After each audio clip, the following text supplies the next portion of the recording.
It's Smack the Guru. This is the review for Power Book 3, Episode 5, Season 1, Choose Your Battles, man. Now, this what it's all about. This episode showed us a lot. One, Raquel the smartest person by far on the show. But who got some of that in her? Jukebox. Jukebox was on point. She was on point when talking to Kanan about Davina. I mean, she had it down packed. Kanan moving with his heart. He ain't want to hear her. He go off like a goofy and step to Scrappy get busted up when he didn't even have to. If he would have just listened. But he went off, did that. Buddy busted him up. And the thing we got to pay attention to is what Jukebox said. She let Kanan know, hey, it's stuff you don't know about people. And then she told him, this dude Scrappy is super loyal to Raquel. Now, Raquel most likely sent him up in there to talk to Unique. Remember, she pulled him over, stopped him. He got in the car. Then next time we see the dude Scrappy, he trying to meet with Unique. So Raquel done sent him in there. She trying to get some information, learn about his organization, and then stop him. You know, whether she knock him off or send him to jail, because she liable to do that. But she trying to stop their organization. That's her main goal. We also got the reason why Raquel and Howard interaction when they went and met on the rocks, why it was like that. Remember they met and she told him about Unique, where his stash was going to be at, and we got to see their relationship then, but we knew it was more. And now we got what the more was. This dude might be Kanan daddy.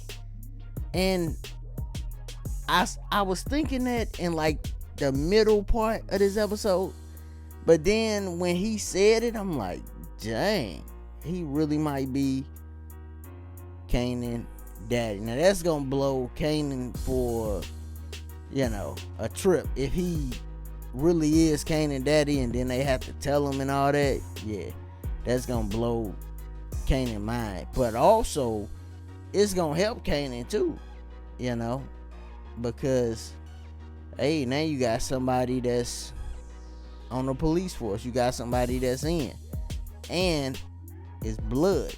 You know, even though y'all don't know each other and stuff, he gonna still look out like, man, it's my son. I can't be, you know, doing all this to him. Most likely, you know. So that's coming, and that's something we learned. Another thing we learned, and we kind of been getting this vibe throughout.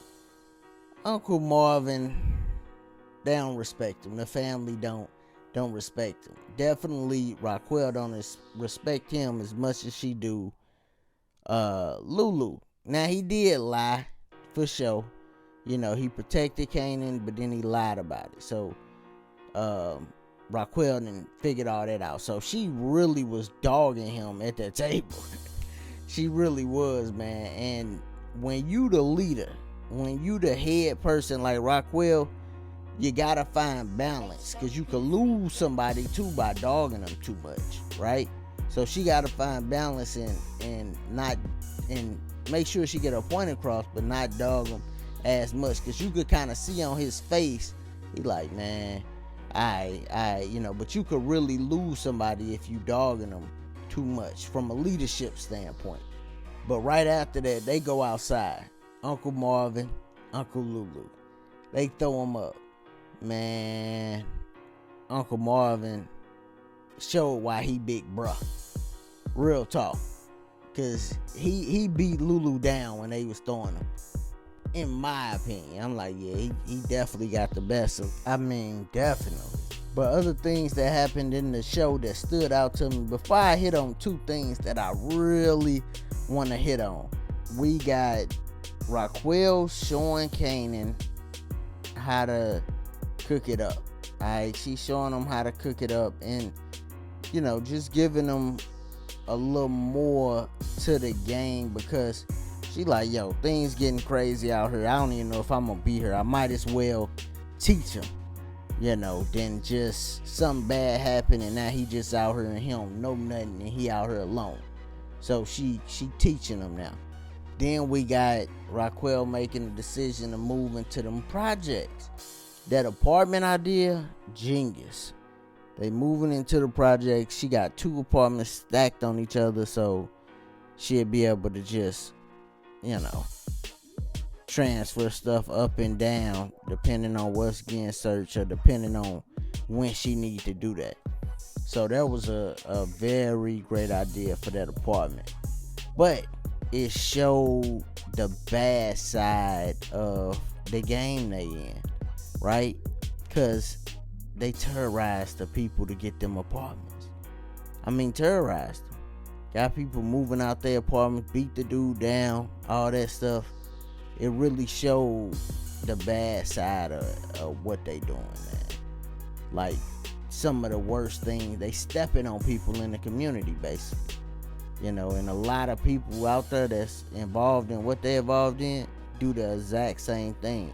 That's why I never salute people like that, because to be honest, they hurting more than they be helping, which is crazy. While we on something like this though, I gotta talk about Symphony too.